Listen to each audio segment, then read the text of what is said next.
ढाप के ले जा रहे थे, कोई देखने न पावे नहीं पहचान लेगा तो पोल खुल जाएगी। संजोग से परसों पोल सब खुल गई। जब पोल खुल गई तो आ गए सामने। हम तो आपके चैनल पे कह रहा हूं ना कि अखिलेश जी विरासत में राजनीति पाए हो। ओम प्रकाश राजभर धरती पर मेहनत करके राजनीति पाया है। कुछ दिया हो तो बता दो। हाँ दिया, यादव को दिया है। वोट लोगे मुसलमान का, उसको तो दोगे नहीं। कश्यप को दोगे नहीं। पाल प्रजापति, नाई बिंद केवट मल्ला, आरक बंसी बंजारा बहेलिया खंगार को दोगे नहीं। बारी बिहार को तो दोगे नहीं। वोट तो चाहिए। हमारे साथ इस वक्त मौजूद हैं ओपी राजभर जी। ओपी राजभर जी ने सपा पे काफी आरोप लगाया है। ओपी राजभर जी, सपा पे आपने आरोप लगाया है, क्या मामला है?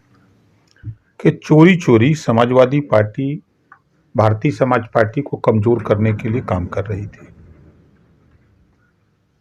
जिस नेता को हम लोग गाड़ी, पैसा, तेल सारी व्यवस्था दे के चलाते थे, एकाएक उसके दरवाजे पर 10 ठो फोर व्हीलर गाड़ी पहुंच जाए, 20 ठो स्प्लेंडर खड़ी हो जाए और वो सिर्फ गरियाना शुरू करे ओम प्रकाश राजभर को, तो ये क्या दिखता है? उसकी चोरी परसों पकड़ी गई।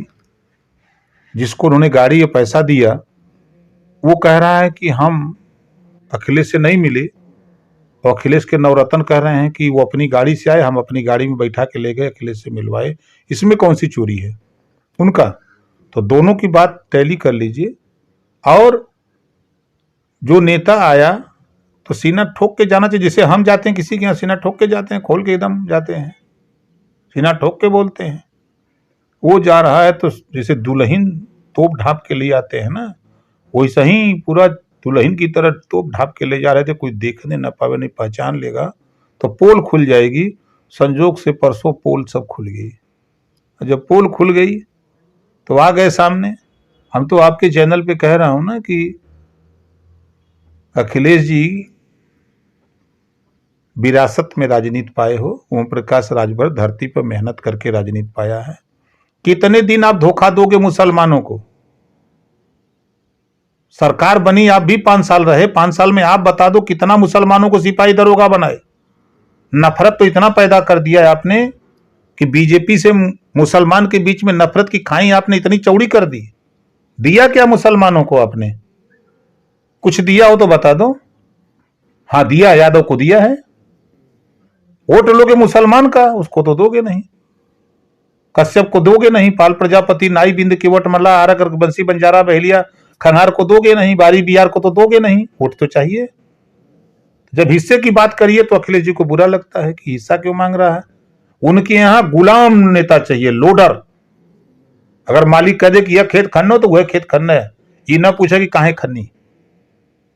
तो ओम प्रकाश राजभर हक के लिए निकला, हिस्सेदारी के लिए।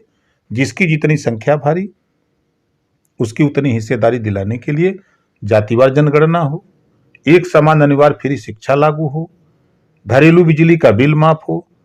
प्रदेश में गांधी जी के नाम पर जब गुजरात में शराब बंद हो सकती है, बिहार हो सकती है, तो यूपी में भी शराब बंद कराने की लड़ाई, गरीबों का इलाज फ्री में कराने की लड़ाई हम लोग लड़ रहे हैं। तो ये बात जब सामाजिक न्याय समिति की रिपोर्ट लागू करने की बात आती है तो अखिलेश जी तिरमिला उठते हैं। हाँ, सदन में ना 3 बार सदन चला है, एक को बार नहीं बोल पाए कि सामाजिक न्याय समिति की रिपोर्ट लागू हो। हाईकोर्ट ने 14 सितंबर 2013 को कहा था कि सामाजिक न्याय समिति मीन 27% पिछड़ों का आरक्षण, कुछ जातियां लाभ ले रही, इसको बांट के दिया जाए सबको। 5 साल थे मुख्यमंत्री, वो नहीं कर पाए। सदन में जबान नहीं खुलती है, न सड़क पर खुलती है। तो जो अब सामाजिक न्याय समिति की बात करते हैं तो उनको बुरा लगता है। अब जो है अखिलेश जी और शिवपाल जी एक साथ आ गए हैं, तो किस तरीके से देख रहे हैं? जैसे पहले देखते थे वैसे अब वो देख रहे हैं। मैनपुरी चुनाव में काफी उसका असर भी कुछ नहीं। समाजवादी पार्टी के लोग गांव-गांव घूम करके नेताजी को श्रद्धांजलि के नाम पर वोट मांगा था, लोगों ने वोट दिया। अगर आप रिजल्ट पे जाते हैं तो नेताजी खुद 14 में चुनाव लड़े तो 2.5 लाख से जीते। फिर नेताजी 19 में चुनाव लड़े, बसपा से गठबंधन हुआ तो 94,000 लगभग वोट से जीते। कौन सा काम 19 और 22 के बीच में सपा ने कर दिया कि लोग उनको वोट दे दिए?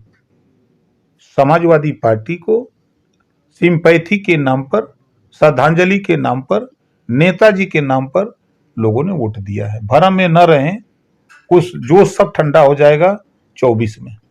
निकाय चुनाव आने वाले हैं, मतलब कि जल्दी किसी वक्त भी हाईकोर्ट का फैसले के बाद तारीखों का ऐलान हो सकता है, तो किस तरीके से सुभाषपा उसमें किस तरीके से अपने निकाय चुनाव को लेकर सुभाषपा अपने चुनाव की तैयारी सब कर ली है। हमारी पार्टी अकेले अपने दम पे चुनाव लड़ेगी। मेयर और जो वार्ड में जो भी जहां प्रत्याशी मिल जाएंगे सब लड़ेंगे। 2024 की किस तरीके से तैयारी चल रही है, किसी से क्या गठबंधन को लेकर? नहीं, हमारा गठबंधन तो 4-6 महीना रहता है तब होता है। अभी तो देखिए हम लोग, अभी आपने देखा कि महिला हक अधिकार महारैली मऊ में देखा कि नहीं, 50,000 महिलाएं जुटी थी। इसी 27 तारीख को फैजाबाद के सुल्तानपुर में होने जा रहा है। अभी 1 महीना हम लोगों ने तैयारी किया सावधान रथ यात्रा का, शुरू किए लखनऊ से ले गए पहुंचा दिए पटना तक। किसी की हिम्मत नहीं है कि इतना बड़ा कार्यक्रम, इस कार्यक्रम को करने के लिए हमारे साथ गुड्डू भाई बैठे हैं, फकरे आलम जी बैठे हैं, ऐसी ताकतें बैठी हैं कि कह दिया जाता है कि ये काम तो सब सही कर देते हैं। किस तरीके की बातचीत चल रही है आपकी बीजेपी से? करता हो नहीं यार, चल ये सब कहाँ से आप लोग पकड़ के लिए आते हो बात? बहुजन समाज पार्टी से देखिए, किसी से कोई बात नहीं। राजनीति में अभी लोकसभा का चुनाव दूर है, आएगा टाइम तो गठबंधन कहाँ कहाँ कैसे हो रहा है, कौन सा गठजोड़ बन रहा है, कौन मजबूत गठजोड़ है, कौन कमजोर गठजोड़ है, तब उसके बाद इस पे विचार होता है। तीसरे मोर्चे को लेकर भी कहाँ से मोर्चा तीसरा आई? कौन तीसरा मोर्चा के बनाई? मायावती जी अकेले लड़ी हैं, अखिलेश जी अकेले लड़ी हैं, सब तो कौन मोर्चा अकेले हुई? ये इन्होंने कुछ न कह पाई है।